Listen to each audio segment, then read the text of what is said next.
है समझ लेना उसने थोड़ा भी नहीं सुना है, कुछ भी नहीं सुना है।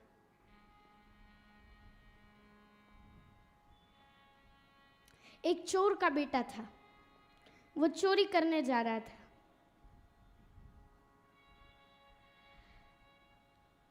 उसके पिताजी ने कह रखा था, बेटा तू कहीं भी जा, भगवान के मंदिर में जाके माथा झुका लेना, भगवान को प्रणाम कर लेना, लेकिन गलती से भी एक शब्द भी कथा का मत सुन लेना। अब वो बच्चा इतना पिता के वचनों पे निष्ठ था कि वो निकल गया चोरी करने एक जगह।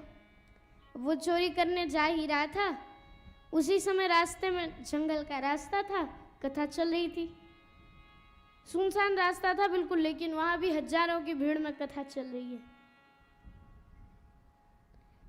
अब वो चले, उसने दूर से देख लिया, देखो पंडाल लगा है, कहीं तो कथा हो रही है। दूर से कान बंद करके चलने आने लगा। लेकिन ठाकुर जी ने सोचा ये अपने पिता के वचनों पे कितना कर्मनिष्ठ है, कितना निष्ठ है। ठाकुर जी ने कौतुक भरी कृपा करी, कौतुकी कृपा करी। उसके पैर में कांटा चुभ गया। अब बिल्कुल व्यास जी के सन्मुख आके उसके पैर में कांटा चुभा, वो वहीं रुक गया।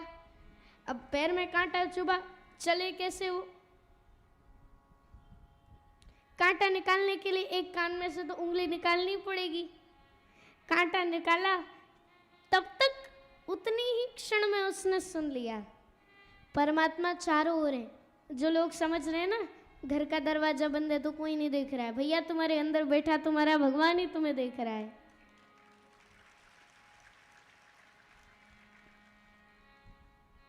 जो लोग ये सोच रहे हैं ना ऊपर से अटारी डली हुई है, छत डली हुई है, तो ऊपर से भी कोई नहीं देख पाएगा। बोले तुम्हारे अंदर बैठा हुआ, तुम्हारे आसपास बैठा हुआ परमात्मा तुम्हें देख रहा है। ये बात उसने सुन ली।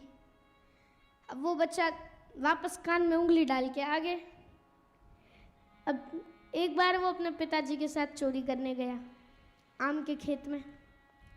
आम का खेत था। पिताजी ने कहा, बेटा तुम यहाँ नीचे खड़े रहो, चारों ओर देखते रहना, कोई आए तो मुझे आवाज़ लगा देना, मैं पेड़ पे चढ़ रहा हूँ आम तोड़ने के लिए। बोले ठीक है पिताजी। अब वो बच्चा चारों ओर देख रहा है, कोई आया नहीं, लेकिन बच्चा अचानक से बोला, बालक अचानक से बोला, पिताजी वो देख रहा है। अब पिताजी हक्के बक्के रह गए, अचानक से कौन आ गया भाई। फटाफट उतरे नीचे, उस दिशा में देखे तो कोई नहीं है बेटा, वहाँ तो चारों ओर देखे, यहाँ तो कोई नहीं है।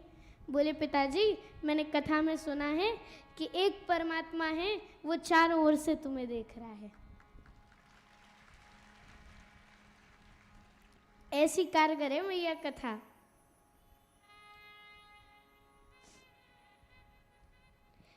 कथा को थोड़ा सा भी सुन लो तो उससे आप पाप से बच जाते हो। देखो उस बालक ने एक वाक्य सुना, बस उस एक वाक्य से ही उसके पिता और वो चोरी करने से बच गए, पाप करने से बच गए। वैसे ही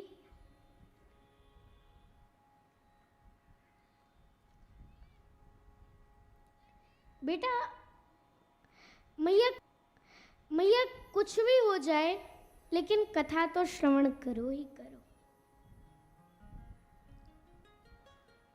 इतनी पावन है ये कथा।